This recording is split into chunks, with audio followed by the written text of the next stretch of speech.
Damarında yürüymüş şeytan. Adı öşkeymiş şeytanını. Üzümden sine kanma, üzümden. Şiir yazıyıp oturaman, çıraylırak misre gelse, şeytan söylep başlaydı. Azimcan sen zorsan.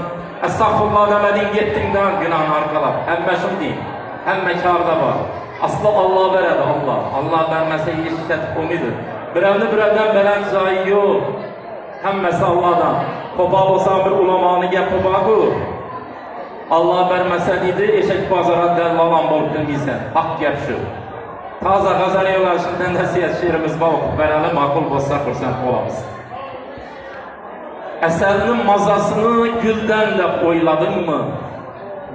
Hayatın manasını puldan da oyladın mı?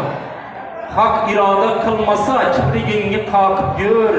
Minni yıkıp güç kudret koldan da oyladın mı? Derya dengizler taşıp şehirlerini su bassa, hak emri bu sen nadan selden de oyladın mı?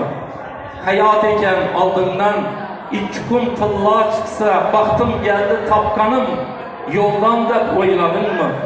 Şah bolsanam bu takdir peşanana yazılgan, ya sen bunu falancı kuldan da oyladın mı?